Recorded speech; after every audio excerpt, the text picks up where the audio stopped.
જમીન કૌભાંડમાં સુરેન્દ્રનગરના પૂર્વ કલેક્ટર રાજેન્દ્ર પટેલની ધરપકડ કરાતા અમદાવાદને પાટીદારોએ ગજવ્યું, મામલતદારને આવેદનપત્ર પાઠવ્યું।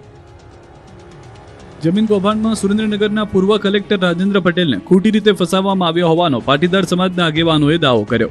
અમદાવાદના માંડલમાં બે અલગ અલગ મુદ્દાઓ પર પાટીદાર સમાજના આગેવાનોએ મામલતદારને આવેદનપત્ર આપ્યું, જેમાં ભાગેડુ લગ્ન અંગે કાયદામાં સુધારો કરવા અને પાટીદાર કલેક્ટર અંગે જન ક્રાંતિ મહારેલીનું આયોજન કરવામાં આવ્યું, જેમાં પાટીદાર નેતા વરુણ પટેલ, મનોજ પનારા અને ગીતાબેન સહિત મોટી સંખ્યામાં પાટીદાર સમાજ એકત્ર થયો।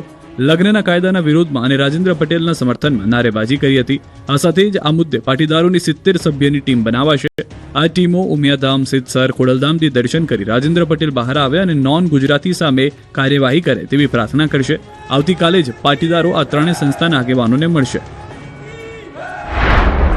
કયા કયા નોન ગુજરાતી અધિકારીઓએ કેટલો ભ્રષ્ટાચાર કર્યો છે અને ભ્રષ્ટાચારીઓ બધા મહેલમાં છે અને સાચા માણસો જેલમાં છે। એ જે મહેલમાં બેઠા છે એ મહેલમાં બેઠેલા અધિકારીઓનું સિંહાસન અડધો કલાક પછી ડોલવા માંડશે। અત્યાર સુધી અમે દીકરીઓ માટે તો લડીએ છીએ ને લડવાના પણ છીએ। જ્યારે પાટીદાર સમાજના દીકરાઓ સાથે આવા પૂર્વગ્રહ રાખી અને આ દીકરાઓ સાથે જ્યારે એને સજા આપવામાં આવતી હોય તો ચોક્કસ એના માટે અમે બધા લડવા તૈયાર છીએ। લગ્ન નોંધણી કાયદામાં સુધારો કરવાની માંગ સાથે મહેસાણામાં સરદાર પટેલ ગ્રુપ દ્વારા મળ્યું મહાસંમેલન। રાજ્યમાં લગ્ન નોંધણી કાયદામાં સુધારો કરવાની માંગ સાથે મહેસાણાના બલોલ ખાતે સરદાર પટેલ ગ્રુપ એસપીજી દ્વારા એક વિશાળ મહાસંમેલન યોજવામાં આવ્યું, જેમાં મોટી સંખ્યામાં સમાજના આગેવાનો, સામાજિક, રાજકીય અને મોટી સંખ્યામાં લોકો ઉપસ્થિત રહ્યા। આ સંમેલનમાં એસપીજી અધ્યક્ષ લાલજી પટેલે આક્રમક તેવર બતાવતા સરકારને સીધી ચેતવણી આપી છે। જો કાયદામાં વહેલી તકે સુધારો નહીં કરવામાં આવે તો આગામી સમયમાં ઉગ્ર આંદોલન છેડવામાં આવશે। મહેસાણાથી ગાંધીનગર સુધી વિશાળ કૂચ યોજવામાં આવશે। જરૂર પડે વિધાનસભાનો ઘેરાવ પણ કરવામાં આવશે। સુરતથી ફરી એકવાર નકલી ઘીનું કારખાનું ઝડપાયું। માત્ર 150 રૂપિયામાં તૈયાર થતું હતું નકલી ઘી। સૌથી સ્વચ્છ શહેરમાં સુરતમાં નકલીનો બેફામ કારોબાર ધમધમતો હોવાનું સામે આવ્યું। શહેરના છેવાડે આવેલા લસકાણા વિસ્તારમાં તબેલાની યાર્ડમાં ધમધમતા ભેળસેળયુક્ત ઘીના કારખાના પર પોલીસે દરોડા પાડીને મોટા પાયે નકલી ઘીનો જથ્થો ઝડપી પાડ્યો। આ કામગીરીમાં પોલીસે અંદાજે 319 કિલો નકલી ઘી કબજે કર્યું છે। આ સાથે 856 કિલો વેજીટેબલ સોયાબીન ઓઇલ જપ્ત કરવામાં આવ્યું। 2.11 લાખનો મુદ્દામાલ જપ્ત કરી નકલી ઘી બનાવનાર એક શખ્સની અટકાયત કરી છે। પોલીસ તપાસમાં સામે આવ્યું કે પકડાયેલો આરોપી અલ્પેશ ઈશ્વરભાઈ સાંથલિયા અત્યંત જોખમી રીતે નકલી ઘી તૈયાર કરતો। તે વધુ નફો કમાવાની લાલચમાં વેજીટેબલ ઓઇલ અને સોયાબીન ઓઇલને મિશ્રિત કરતો, તેમાં ઘી જેવી સુગંધ આવે તે માટે ખાસ પ્રકારનું એસેન્સ ઉમેરતો। તબેલામાં જે થોડા પ્રમાણમાં ઓરિજિનલ ઘી બનતું તેને પણ મિશ્રણમાં ઉમેરી ગરમ કરીને ગ્રાહકોને છેતરતો।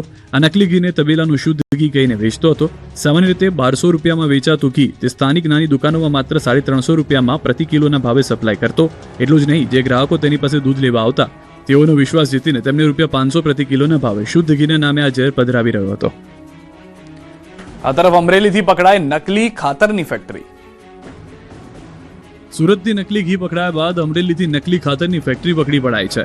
અમરેલી જિલ્લામાં સ્પેશિયલ ઓપરેશન બ્રાન્ચ દ્વારા મોટા આંકડિયા પીપળગ રોડ પર આવેલી એક નકલી ખાતર બનાવતી ફેક્ટરી ઝડપી પાડવામાં આવી। એસઓજીએ ફેક્ટરીમાંથી 16,74,900નો મુદ્દામાલ જપ્ત કરી કાયદેસરની કાર્યવાહી હાથ ધરી। ફેક્ટરી નિરીમા એગ્રી પ્રોડક્ટ્સ નામથી કાર્યરત હતી। ત્યાંથી નબળી ગુણવત્તાનું એમોનિયમ સલ્ફેટ ખાતર ભરેલ 50 કિલોની 502 બેગ, પોલીહાઇટ આઈપીએલ ખાતર ભરેલી 25 કિલોની 720 બેગ જપ્ત કરવામાં આવી છે। આ ઉપરાંત Sarovar Sardar imported by Gujarat Sardar fertilisation corporation લખેલી 5600 ખાલી પ્લાસ્ટિક બેગ અને ખાતર બનાવવા તથા ભરવા માટે ઉપયોગમાં લેવાતી 3 મશીનરી પણ સીઝ કરવામાં આવી છે। બનાવટી ખાતર કૌભાંડમાં ભરત ધાનાણીનું નામ ખુલ્યું છે, જેને પકડવા પોલીસે ચક્રો ગતિમાન કર્યા છે।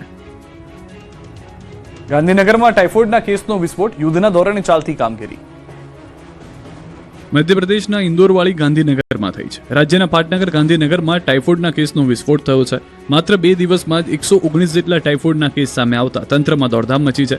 ગાંધીનગરના સેક્ટર 24, 26 અને 28 તેમજ આદિવાડા વિસ્તારમાં દૂષિત પાણીથી ટાઇફોઇડના કેસમાં વધારો થયો છે।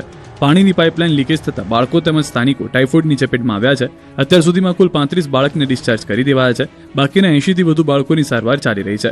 જોકે ટાઇફોઇડના ઇન્ક્યુબેશન પીરિયડને જોતા આગામી 20મી જાન્યુઆરી સુધીમાં કેસનો આંક 350ને પાર થવાની દહેશત સેવાઈ રહી છે, જેથી બાળકોની સારવાર માટે તબીબોની ટીમ ખડે પગે છે।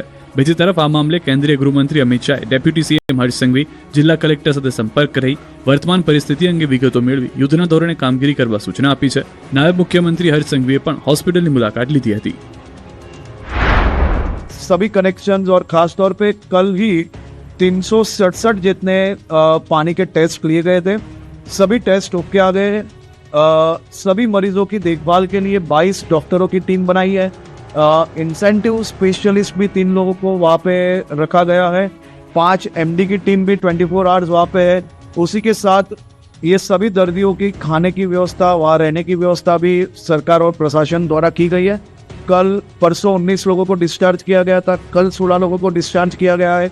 आज भी सभी लोगों की देखभाल भी चल रही है और अच्छी तरह से सभी लोगों की ट्रीटमेंट चल रही है। ઇન્દોર અને ગાંધીનગર જેવી હાલત અમદાવાદની થવાની ચિંતા, એએમસીમાં વિપક્ષ નેતા શહેજાદ પઠાણે કર્યા આક્ષેપ. ઇન્દોર અને ગાંધીનગરમાં દૂષિત પાણી પીવાથી ટાઇફોઇડનો વિસ્ફોટ થયો છે. હવે આ ટાઇફોઇડ બીમારી અમદાવાદમાં પ્રસરે તો નવાય નહીં. આવું અમે નહીં પરંતુ અમદાવાદ કોર્પોરેશનના વિપક્ષના નેતા શહેજાદ પઠાણ એકત્રિત કરેલા પાણીના સેમ્પલ બોલી રહ્યા છે. કોંગ્રેસ નેતા શહેજાદ પઠાણે અમદાવાદના 15 વિસ્તારમાંથી પાણીના નમૂના લીધા હતા, જે તમામ પીવા લાયક તો શું વાપરવા લાયક પણ ન હતા. આવું ગંદુ પાણી એએમસી દ્વારા વિતરણ થતો હોવાનો આક્ષેપ કર્યો. સાથે દૂષિત પાણી પીવાથી અમદાવાદ સ્માર્ટ સિટી નહીં પરંતુ બીમાર સિટી બની રહ્યું હોવાનો આક્ષેપ કર્યો. બીજી તરફ AMC standing committee chairman Devang દાણીએ વિપક્ષના આક્ષેપોને ફગાવ્યા. यानी ऊंट वाली चाली के विस्तार की यह बोतल है. यदि इस प्रकार का पानी अहमदाबाद शहर की जनता को सप्लाई किया जा रहा है तो कांग्रेस पार्टी ये समझती है कि आने वाले दिनों में इंदौर जैसी घटना, गांधीनगर जैसी घटना अहमदाबाद शहर में घट सकती है, जिसकी जिम्मेदारी सिर्फ और सिर्फ अहमदाबाद म्युनिसिपल कॉर्पोरेशन के अधिकारियों की મોનિટરિંગ સતત કરવામાં આવતું હોય છે. મહાનગરપાલિકા દ્વારા આપણે વાત કરીએ કે જે પીવાનું પાણી લોકોને પહોંચાડવામાં આવે છે તેના સેમ્પલ લઈ એની ચકાસણી પણ કરવામાં આવે છે. એટલે વિપક્ષ દ્વારા બે બુનિયાદ અને જે વાહિયાત આક્ષેપ કરવામાં આવી રહ્યા છે, આ આક્ષેપોને હું વખાડું છું. પીવાના પાણીના સંપ પાસે ગટરના પમ્પિંગ સ્ટેશન બનાવતા મહેસાણાના સ્થાનિકો વિફર્યા.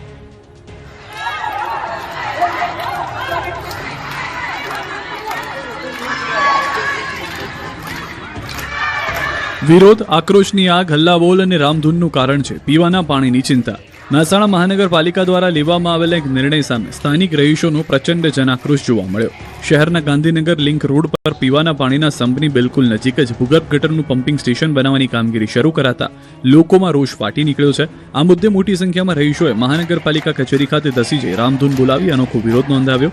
હાય રે કમિશનર, હાય હાયના નારા લગાવ્યા. તો બીજી તરફ મહાનગરપાલિકાના સત્તાધીશોએ હાલ પૂરતી આ કામગીરી રોકવાની વાતની ખાતરી આપી હતી, જેથી લોકોનો રોષ શાંત થયો હતો. ભરૂચની જામા મસ્જિદના મૂળ સ્વરૂપ મુદ્દે વિવાદ વકર્યો છે. સનાતન સંતો ઉપવાસ આંદોલન પર બેઠા છે. ભરૂચ શહેરના મધ્ય ભાગમાં આવેલી અને પુરાતત્વ વિભાગ હસ્તકની રાષ્ટ્રીય ધરોહર ગણાતી જામા મસ્જિદના મૂળ સ્વરૂપને લઈને મોટો વિવાદ સામે આવ્યો છે. આ સ્થળ મૂળ રૂપે સમળી વિહાર, જૈન મંદિર તથા શ્રી ચક્રધર સ્વામીનું જન્મસ્થળ હોવાનો દાવો કરી સનાતન ધર્મના સંતો આંદોલનના માર્ગે ઉતર્યા છે. આ મુદ્દે ભરૂચના શક્તિનાથ ગ્રાઉન્ડ ખાતે સ્વામી મુક્તેશ્વરનંદજી, સ્વામી રાજરાજેશ્વરજી મહારાજ અને સ્વામી રાઘવેન્દ્રદાસજી સહિતના સંતોએ શાંતિપૂર્ણ ઉપવાસ આંદોલન શરૂ કર્યું. સંતોએ આક્ષેપ કર્યો કે ભારત સરકારની માલિકીનું અને સંરક્ષિત રાષ્ટ્રીય ધરોહરનું સ્થળ હોવા છતાં ત્યાં નિયમોનું ઉલ્લંઘન કરીને ગેરકાયદે પ્રવૃત્તિઓ ચાલી રહી છે તથા સ્થળની ઐતિહાસિક ઓળખ બદલવાના પ્રયાસો થઈ રહ્યા છે.